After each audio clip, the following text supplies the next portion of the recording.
So basically, I want to start off with where the union or the association stands right now at this point in time. Well, where we're standing is out on the picket line because we're standing up for our kids, we're standing up for our classrooms, we're standing up for the prep time needed to do that job with all of the state, federal mandates, things coming down. We have a new gradebook system, we have professional, help me with the word, professional learning communities, we have proficiency grading, and we have all of those things encompassed in what has happened to us and our profession in the last year especially that is making our jobs harder. Is it something we're not willing to do? No, we are willing to do those things, but we need to have the time afforded us and protected to meet with our colleagues, meet with our grade level teams, meet with our subject level teams. So that's a huge piece in working conditions, that teachers are standing up for their students and their classrooms, and that's part of the reason for this strike. So which takes me to my next question. I know working conditions has been a concern that's been stuck during these negotiations. Can you describe what a teacher goes through during, what does working conditions stand for? What do teachers go through that is so important, why you guys can't come up with an agreement on that? Well, a lot of it is having that protected time. And protected meaning, if you're going to give me 2 hours of preparation time within the week, as an example, that I get that in a block of time. It's not 10 minutes here, 15 minutes there, which is not productive to where I can complete the tasks that I need to do to be ready and set up for the kids in my classroom. I need to assess them. I need to look at those assessments. I need to see who has achieved that content objective, who needs to go back, and I need to work with them and review that skill. Who has mastered it, and I need to bump them up. Those are the kinds of things that teachers need to do on a daily basis to make sure that they are meeting the individual needs of the students in their classrooms. And we have to have that protected time in order to do that. We need to meet with our colleagues. We share students with each other.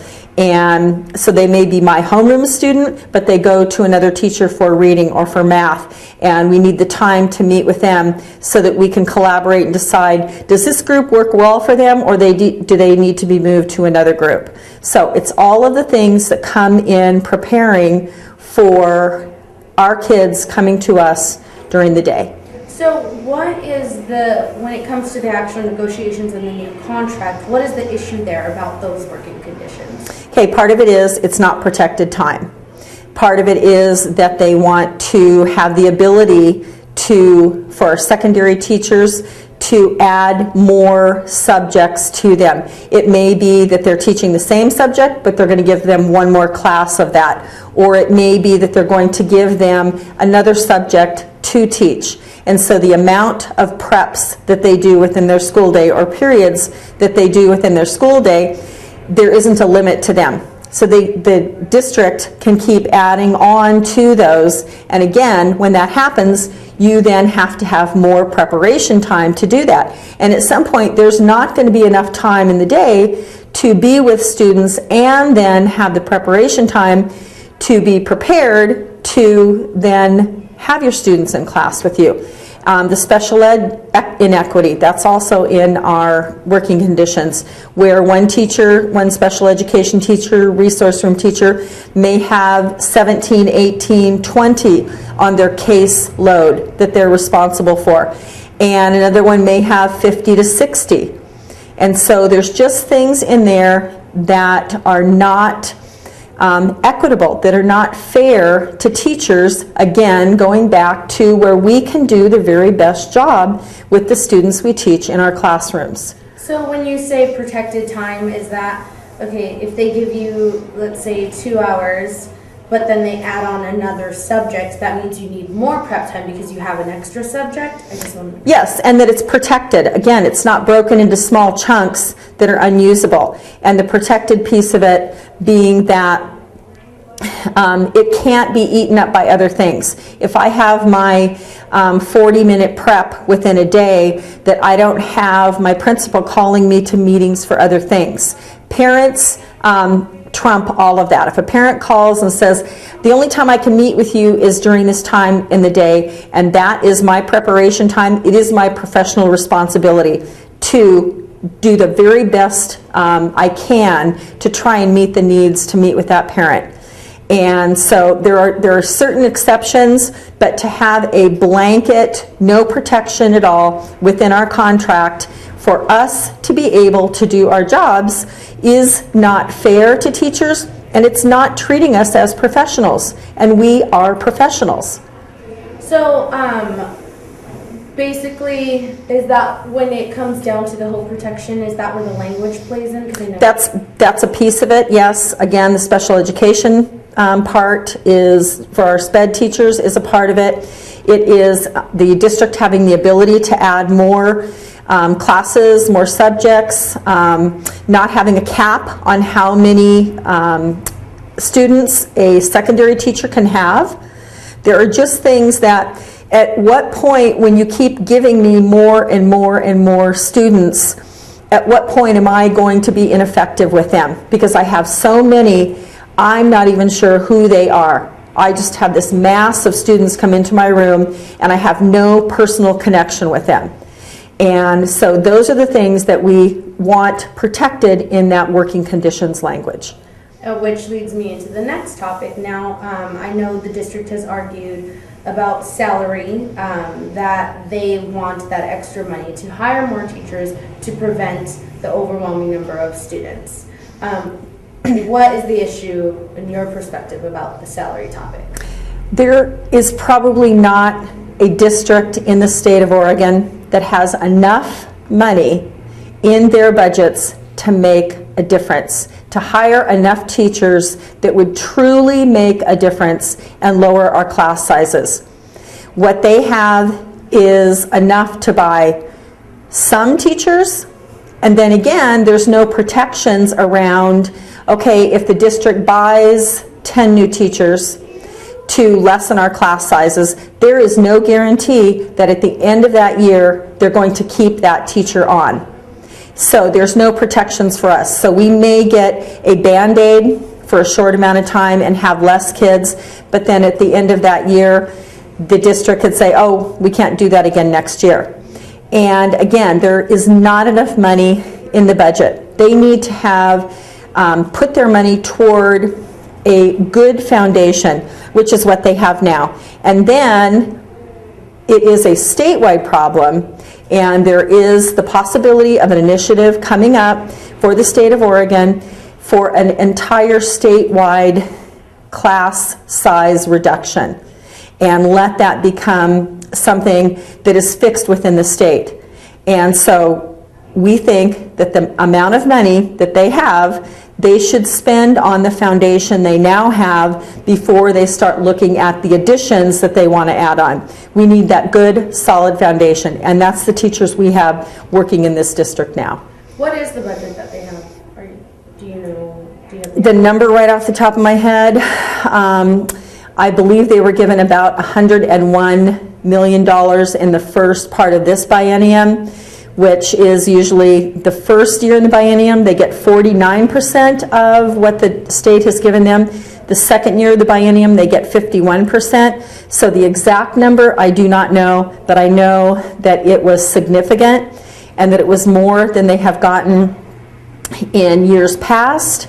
And their reserve continues to grow, and yet they're saying they're telling us they have the money. They're just choosing not to spend it on us, and one of the things that they're saying is on the class size piece.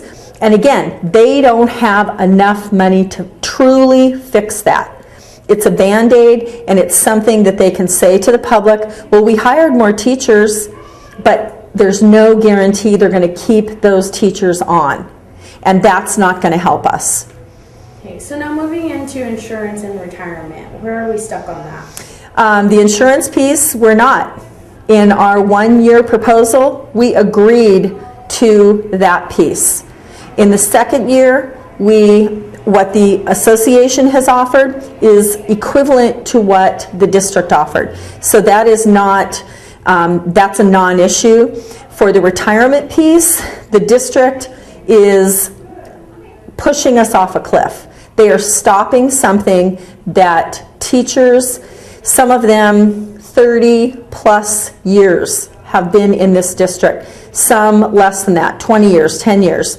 And we're understanding the need for it to change, but to just take teachers and push them to a point where they have to make a decision by a certain time within a couple of months now feels very disrespectful.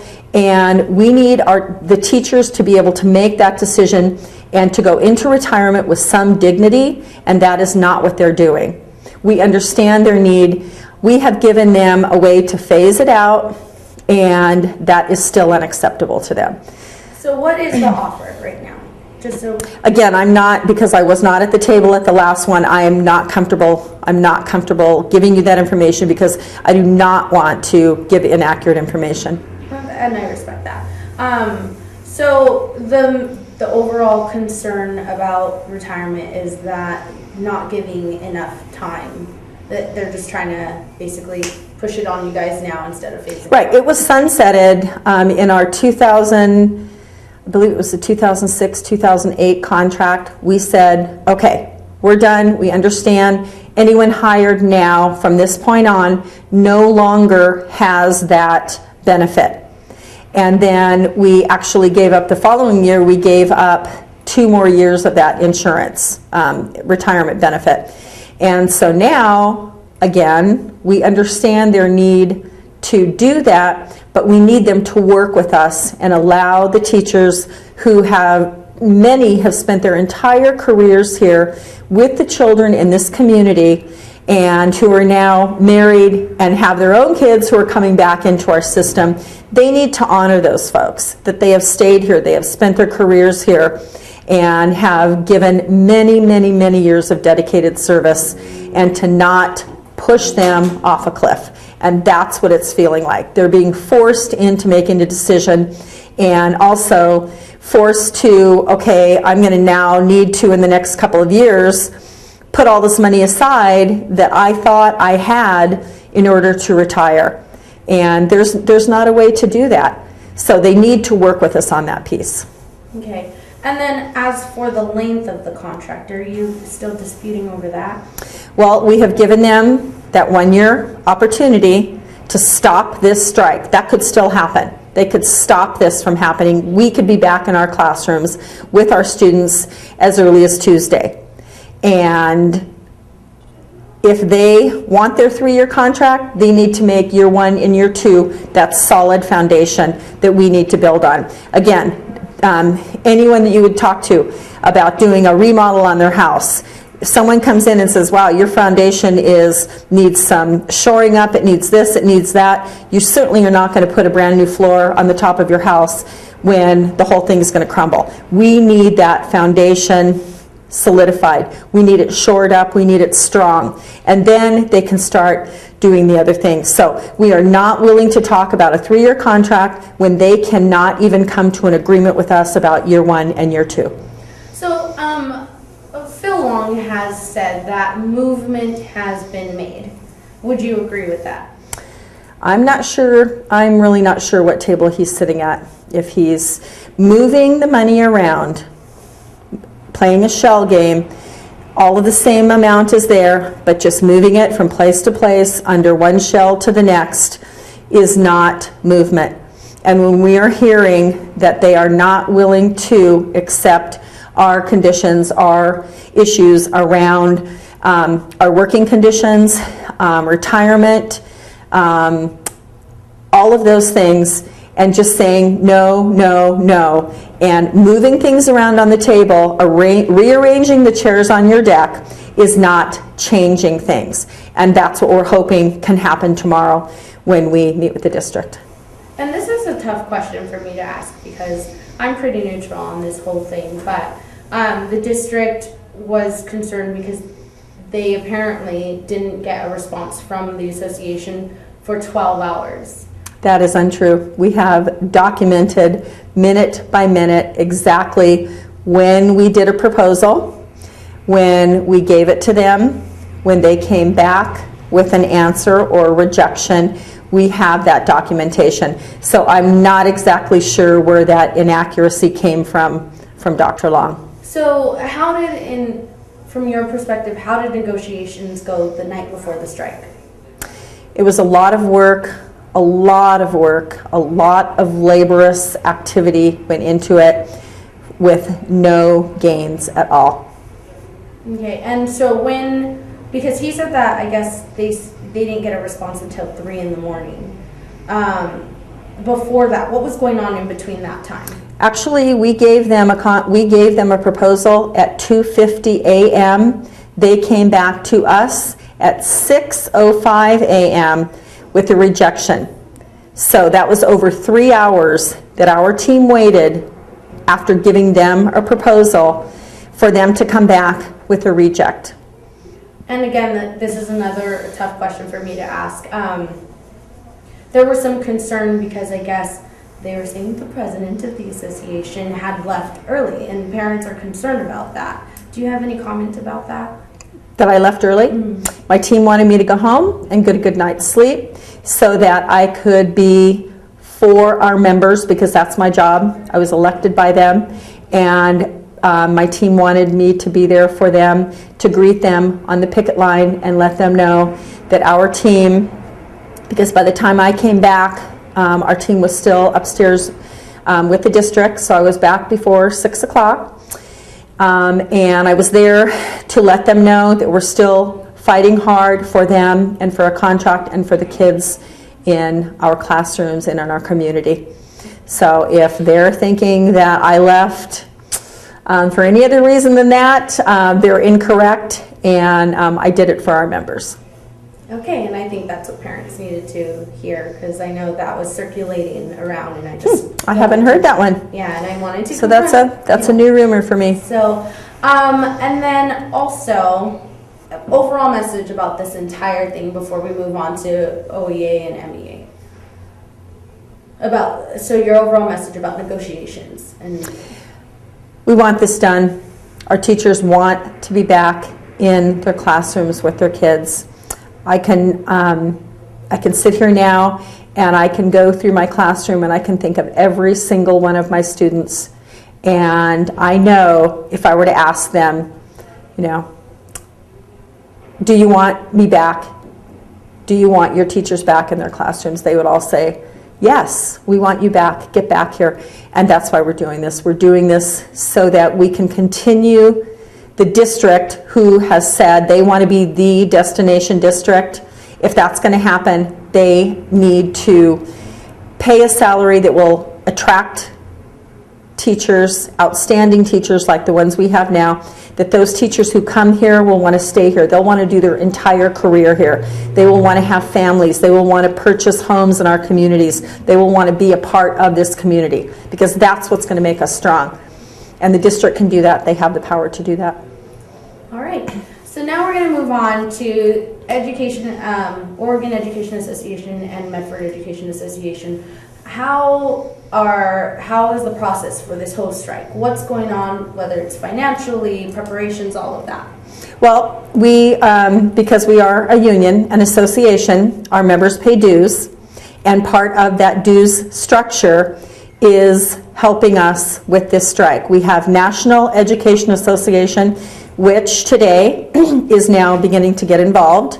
And then from there we have our state association, Oregon Education Association, who has been with us and has been involved all along. And then we have our local association, which is Medford EA.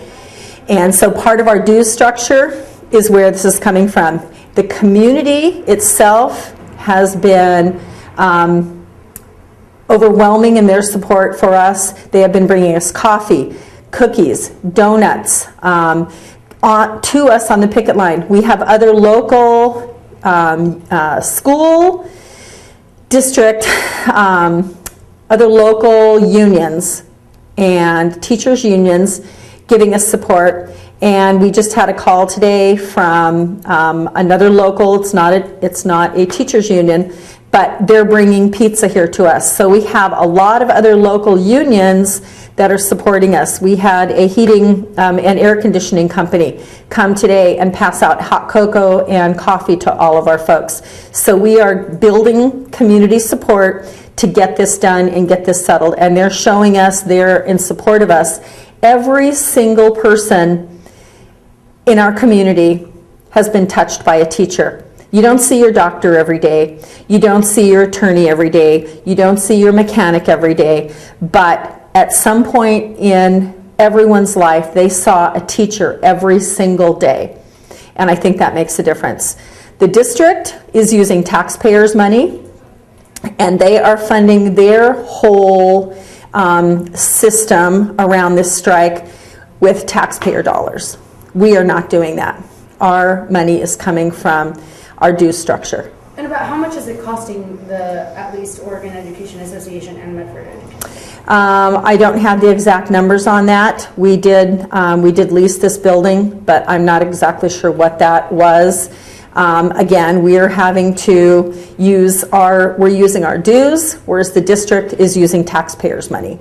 And the security folks that they have hired to be at all the sites, the hiring of the substitutes, putting them up, housing them in hotels, paying their food stipends, paying for their fuel, all of those things are coming from the school district's budget, which again is taxpayer money. I understand that Oregon Education Association has a certain amount where they can help pay teachers during the strike. Are you able to confirm? We have a strike fund, yes, and again, that's part of our dues structure. So in theory, we are paying ourselves back. And how much are teachers getting paid a day? I don't think that's anything that's public knowledge. It is significantly less than what they would make being in their classrooms doing their jobs with kids. Okay, and then Medford Education Association, are those dues coming, the amount that teachers get paid a day while they're on strike, is that coming out of Oregon? It's all part of our dues structure. Okay, anything else you want to add about this entire thing, the entire strike?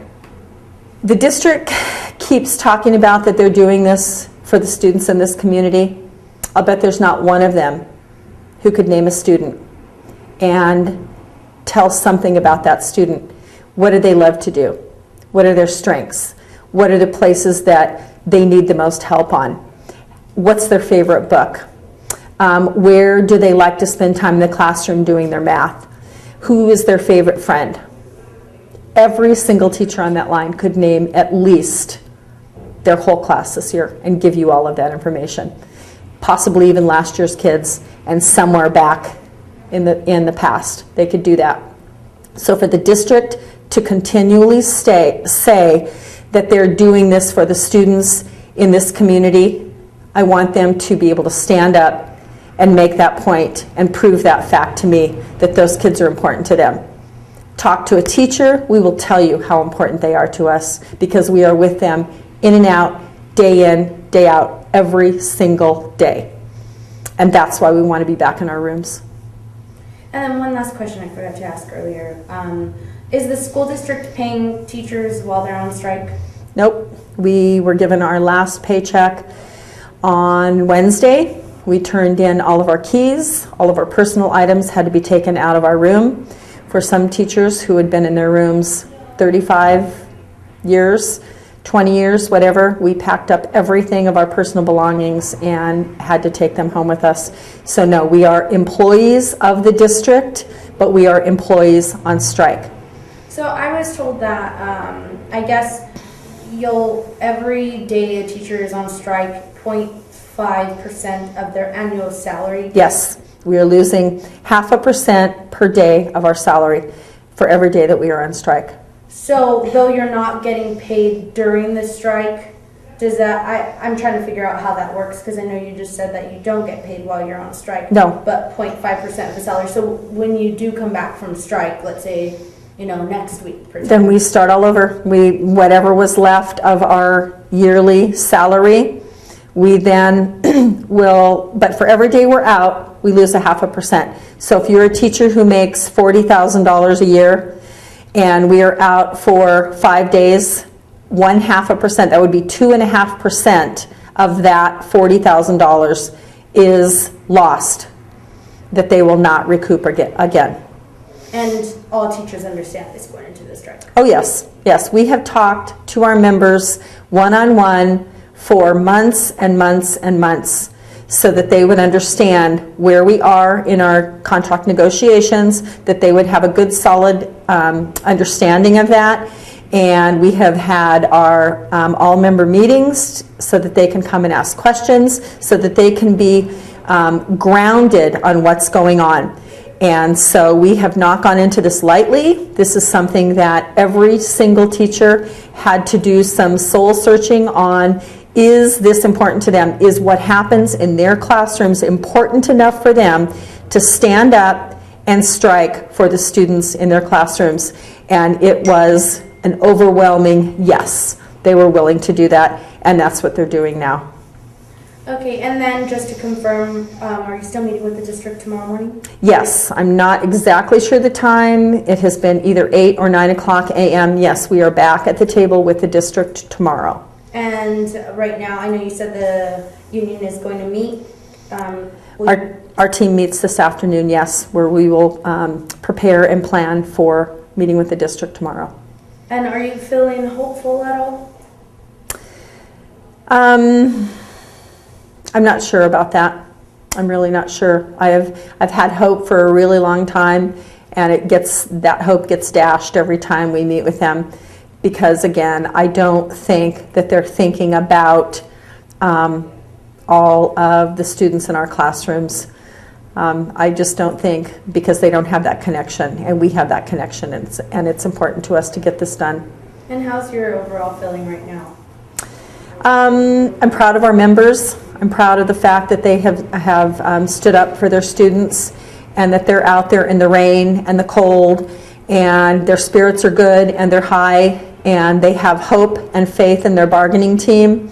And again, they're doing this in this inclement weather, and they're standing up for kids because they know that that's where we are. That's where our hearts are. Perfect. Okay, that wraps it up for me. Okay. Right. First of all, let's just start with where we are in negotiations right now. Okay. We're in day 2 of the teacher strike. It's the day before we're going to come together again and see if we can settle this contract. Today we've been doing all the adjustments at the schools. We're consolidating schools. We've been moving things over.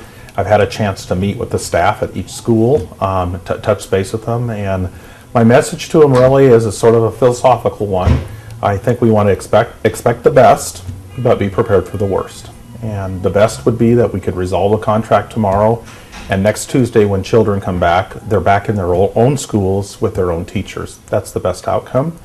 The other outcome is that half of them will be at new schools, but we'll have licensed teachers who have been checked criminal background. We know that they're good to put in front of kids. We'll have staff there that know the kids, because all the staff from the other school, the support staff, are moving over, and we'll get going with learning again. That's what our business is. Okay, so as for specifics when it comes to the contract negotiations, I know there are several, 3 to 4 major issues that we've been stuck on.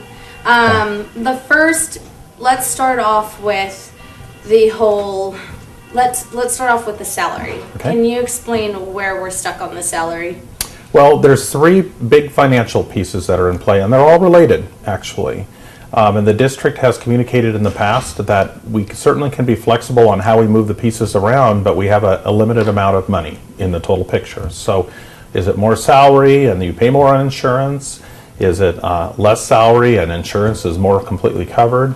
The early retirement piece that's on the table is related to insurance because it's an insurance benefit, and we're really trying to get that changed so it's a monetary amount. So those big 3 pieces keep moving around, and that's what we're going to be discussing tomorrow. There is an additional piece that's unresolved, and it relates to working conditions. And we actually had worked with the association but not come to a tentative agreement on that, but we conceptually agreed on a lot of things. So I think it's very possible tomorrow, if when we come together, for us to pull all those pieces together and hammer out a deal. It's just, are we in a position where people are willing to do that now? Now, when it comes to the retirement, when I spoke to Cheryl Lashley with the union, she told me she understands where the district is coming from regarding the offer. What they are upset about is the fact that for, I guess, the people that have been here for 30 plus years, it gives, according to her, it only gives them about a month or two to decide whether they're going to retire or not. So they're looking for some type of way to phase it out versus just implement this new change. Do you have a comment about that? Well, that's very similar to the discussion we had 2 years ago with the previous contract, and that we had 3 years before that with the previous contract, and that we had 2 years before that with the previous contract. So since 2006, it's been very clear that this is an unsustainable retirement benefit, and both parties have not dealt with it, and I would say it's to the credit of the association that that benefit has existed as it is as long as it has. It's not present in neighboring districts. It's in very few places in Oregon does that still exist. Most districts phased that out a long time ago. So what does the retirement plan include? Well, first of all of our employees when they retire have a public employee retirement pension, and that's not what this is about. This is in addition to that. This was meant to be an incentive for people to retire when they can early so that we can hire younger teachers and have more teachers. With the cost of insurance going up so much, it no longer plays that role. And so currently what was in the previous contract and what we're trying to change was if you qualified, you got 8 years of full medical coverage after you retired. And so now you're trying to take that out now? We're trying to say we can't give insurance as a post-employment benefit because it keeps escalating in cost. Actually, the value of that from the actuaries is around $180,000. So what it really is saying is you retire and you could have a $180,000 cost to the district after you're no longer an employee here. I can hire two teachers with that. Now, it doesn't mean that we shouldn't be doing something because we had made that promise. And what we're saying is we would like to make it more related to people's contribution to our district. And so for those people who will qualify, for every year they worked in the district up to this year, we would pay them $1,500 when they retired. So a person who is at 30 years, if they retired by March 15th or March 31st, would receive a check for $45,000 the day after they retired. And so when you're talking about, so this money is in addition to the insurance, or is like the retirement and the insurance overlapping? The 8 years of insurance would no longer be the benefit. It would be a cash benefit that they could use certainly for insurance for some years, or if they already have another way of getting insurance for something else. So what exactly from your perspective, since they told me it's not the offer that you guys are necessarily presenting about getting rid of that 8-year plan, it's the deadline that's bothering them. Where do you feel you're stuck? I think that is issue for a few number of them, because there are 600 teachers who are part of this association. About 220 or 225 even will potentially qualify for this. Anyone who was hired after 2006 does not have this benefit. So the question is, of those remaining ones, there are a few who are really close. Is there anything else they can do? And what I would tell you is, if they continued working with us, they would have medical insurance. If they retired, they would get their cash payout. They could always work somewhere else. But everyone in this economy has had to make adjustments to what they're doing because the economy is much tougher than it was even 5 years ago. So how do we make that all work? Well, we try to come up with a solution that helps us not make promises we can't keep, but that we can actually fulfill. We have already made this promise with all our other employees. We have individual contracts with them to make sure that it's guaranteed, and then we don't have to be worrying about it. We know what our liability is then, and that really helps us in planning and budgeting. So what's your suggestion for that little crunch by March? These people have to decide whether they want to retire or not. Is there a way to phase this policy out? Well, actually, I think the solution, we provided a solution, and we haven't found a better one than this. And we actually had a committee with the Medford Education Association 2.5 years ago to work this, to come up with solutions. And after a year, the association basically stepped away and said, we can't figure it out. So at some point, we have to step in because we can't continue the costs of this. And so that's our position on it. We have a solution that appears to be working, and then we work from there. But that is part of bargaining, isn't it? You come up with solutions, and unless you can come up with another workable solution, you got to make a decision. Do you have a contract or don't you? It works a lot better when we have a contract. So what is this? Interrupt, sorry. Yeah. Did you get that paperwork? So going back to the retirement and the insurance. So what is the solution? Is it that cash payout? We have found the best solution at this point is the $1,500 a year for each year of service. That is one that if we were to do that with this group, it still is about a $9.5 million liability for the district for the remaining people. But we feel that that is a fixed amount that we can plan and budget for, and it gets paid out over the next 25, 27, 28 years. And so we can do that. But our current one around insurance is not sustainable. And we'll have to continue to reduce the number of staff so we can pay for a benefit of people who are no longer serving kids directly. Okay, so is the, because I know before the insurance and the retirement were two different issues. And when I talked to Cheryl, she said that you guys have both agreed on the insurance, that's not necessarily the issue anymore. It's the retirement, the deadline, all of that. Would you agree with that? I think that we're really close to how we can solve the insurance piece. Our interest for both of us is that both parties have enough skin in the game that we will work to keep our health insurance costs down. And what the association was proposing before, it put all the risk on the district and very little accountability on the employees. We have not tried to put it all on the employees. We've tried to carry the fair share as the employer. And so I think that piece can clearly be resolved tomorrow. The question around the early retirement is a tough one because all of our other employees have already accepted this model. And if it's a question of, so maybe the $9 million gets distributed differently, that is the piece that we've given to the association for months. If you have another way of using that money so it accomplishes something that's ratifiable by your members and by our board, go for it. And if they could bring that tomorrow, that would be great. Now, touching on working conditions, when I spoke to Cheryl, she said the issue that they're having is the fact that they, and you said this last night also, they want protection. And I had her explain to me what that meant, and she said they want, let's say they need 2 hours to prep. Yeah.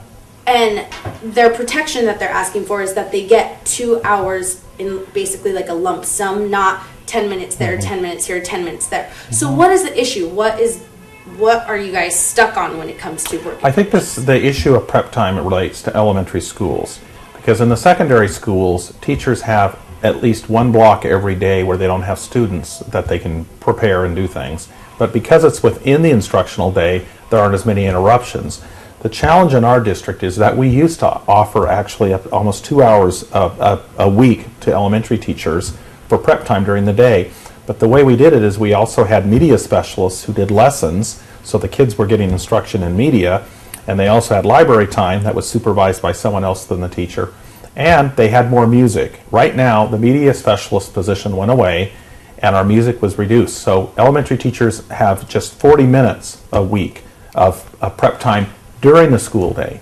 They do have time after the school day because everyone's workday is the same. The idea of protected time, I think, for them is that it would be in the middle of the day when they're less likely to get interrupted. And to do that, to be able to offer 40 minutes would cost us about $860,000 because we would need to hire enough staff, teachers, to do instruction during that time for that period to be there. So it's a money issue. And we think that the other part of that would be that we would like to maybe not make that investment, but to protect time for teachers after the day, and we do that on Wednesdays. Our teachers have almost 2 hours of time that's blocked. We let our elementary schools out early for that. But also to be able to hire more teachers so our class sizes are smaller, so teachers actually have fewer assignments to correct, things like that. So what is the overall budget for the year? For the whole school district? Well, for, this whole contract negotiation, because according to the union, you guys have enough money to give them those 2 hours that they're requesting and the salary increase that they're requesting. Yeah. What is the budget? What is your... Well, our district budget is over $100 million a year.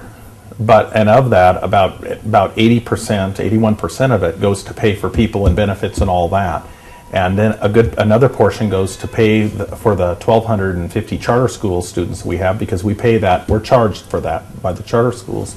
The remaining amount goes to paying for buses, for electricity, utilities, those types of things. So really, there are fixed costs that we can't change. There are bills we have to pay, and then there's personnel.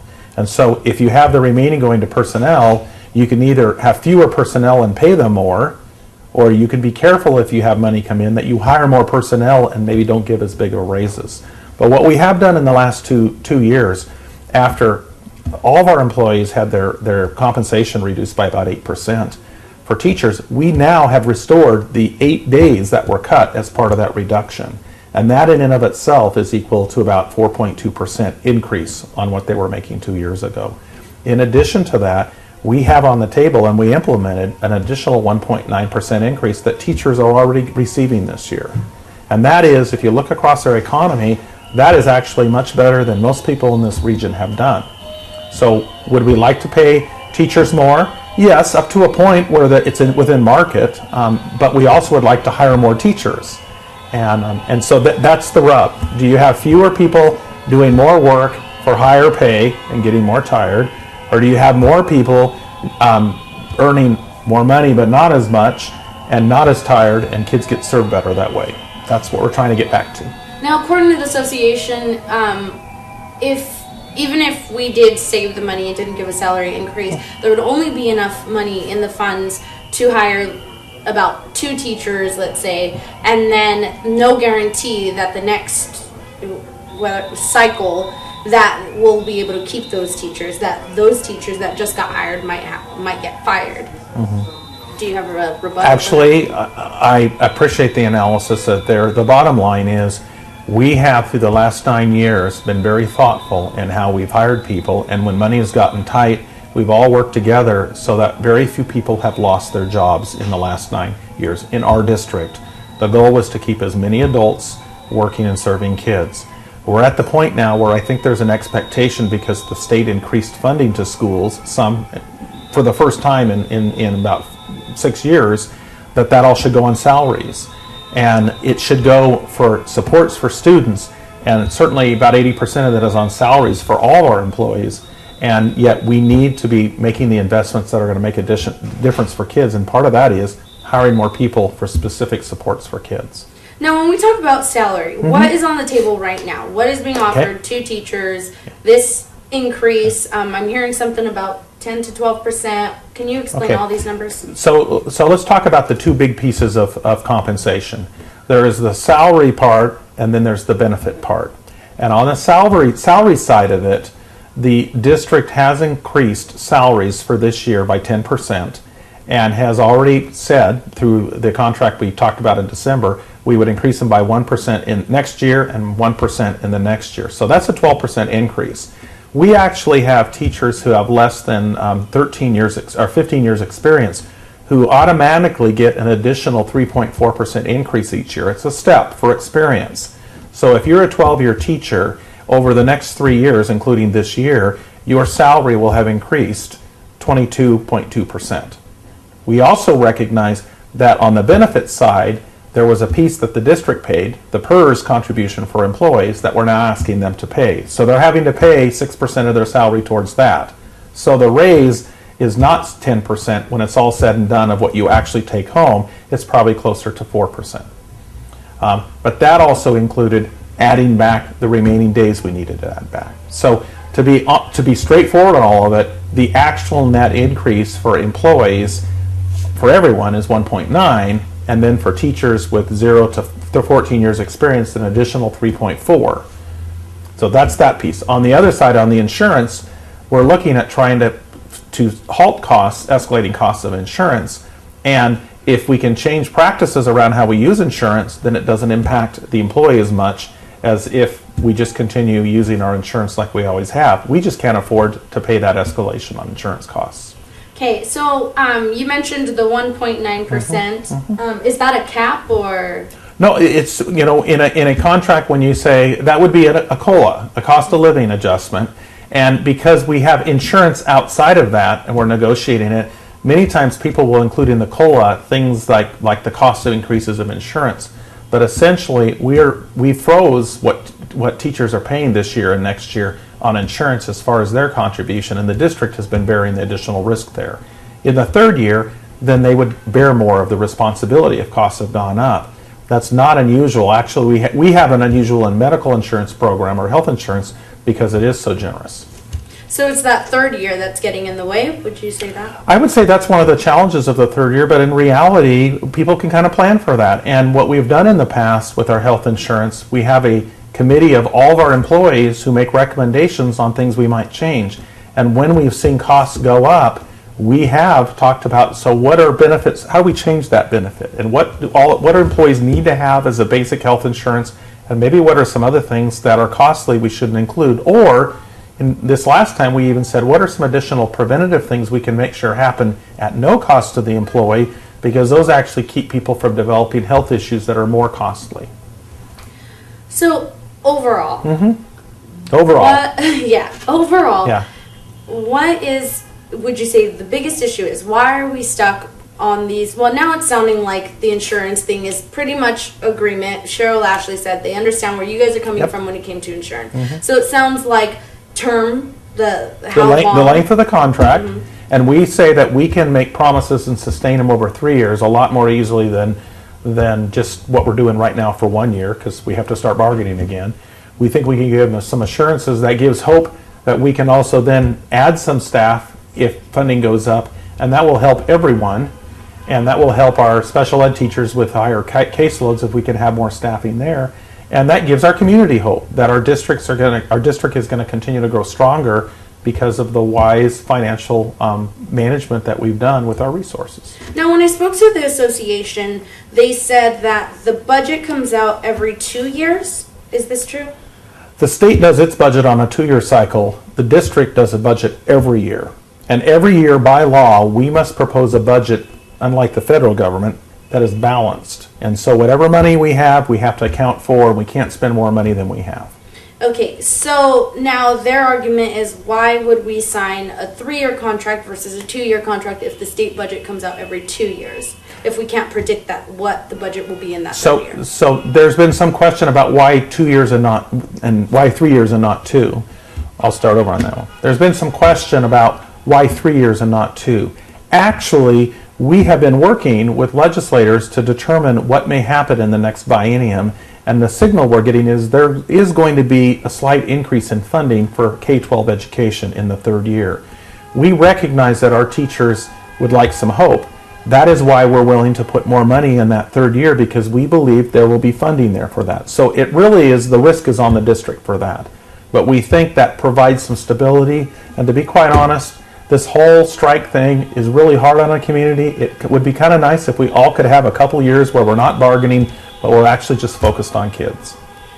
So when you put it all in summary, what and in short, why are we stuck overall? Is it money? Well, I think we're stuck on the money piece, but I think we're also stuck on the fact that it has been a very challenging decade for everyone, and in public education at 12. I think the issue, we're stuck on the money because it's been a tough decade for everyone. Funding has not been there for public schools like it used to be in Oregon, and because of that, people really had to suck it up in ways that are hard. And yet, if we're going to get ahead from the district's position, we can't just let go of all the funding and then realizing we might have to cut positions and programs in 2 years. We need to be conservative in that and take care of everyone. Okay, and then there was also a question about where, and I think you already answered this question. That's fine, you can ask it again. Yeah, that where that 12% is coming from.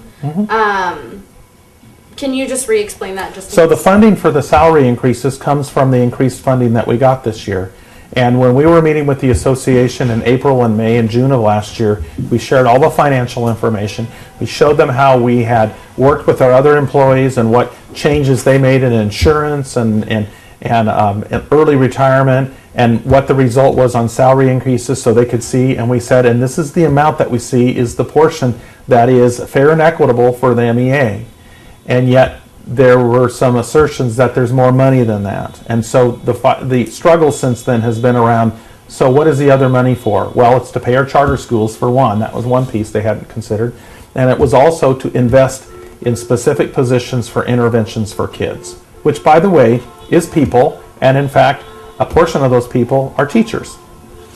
Okay, and then anything else you want to add about the negotiations, any issues that haven't been resolved that you think is the reason why we might be stuck, that so parents can understand it? I think that we've narrowed it down to the key issues we need to resolve, and they are financial, and there are some around working conditions, though I think we're really close on that. There's some technical legal language around layoff, which we can fix. We have both sides working with attorneys to make sure we get that legally correct. And beyond that, I'm not quite sure why we wouldn't resolve tomorrow. I would like to be able to send a phone message out on Sunday night or Sunday morning to parents saying, you know what, we resolved the contract. We told you to send your kids back on Tuesday. They're going to go back to their home school. Their regular teacher's going to be in there. And we're going to focus on finishing strong. Perfect. Okay, so we're going to get to the financial part of it now. So how are we paying for this? Well, we don't budget for a response to a strike, but actually we can pay for this because people are out on strike. For our teachers, each day that they're out, a typical cost for all of our teachers that we would be paying them in benefits and salary is about $300,000. In our projections, in what we're doing for this, to respond to the strike, the cost per day for us is going to be somewhere between $200,000 and $250,000. So the money that doesn't go to teacher salaries these days more than covers the costs of the strike. And so, are you paying teachers during the strike? When an public employee goes on strike, they are not paid for the time they're not at work. They've chosen to not be at work, and while they're still our employee, it's like a dock for that day. And how much is taken off their annual salary? Each day that a teacher is out on strike is about 0.5% of their annual salary. So that's how you end up. So that's how we know that our preparations to respond to a strike, the costs should all be covered by the amount that teachers are docked for not being here. Now, when we have some teachers who are going to cross the lines. They already have, actually, and we may see others. But in that actually reduces the savings because it's more costly to have them come back than if we had a substitute teacher. But of course, our preference is to have them all come back and to pay the higher amount because they're the ones who've been working with our kids all year and actually have made a commitment to our district and our community for the long term. So would you say the difference between when you're saving money from teachers going on strike, that extra money is what's going toward this strike? Actually, the money that isn't paid to teachers for each day they're on strike goes to cover of the costs of the substitutes and everything else, and actually there's some money left over. And there's some concern about tax dollars. Can you just clear that up? These are all tax dollars. Everything that pays for public schools comes from taxpayers. And so you and I and everyone who pays taxes has a real interest that we make prudent decisions on how we use school funds to educate kids in our community. And just to clarify for teachers, it's not that you're dipping into tax dollars just for this strike. That is... Well, these are tax dollars, but unfortunately, the costs are being borne by the money that would have gone to teachers had they been here in their classrooms.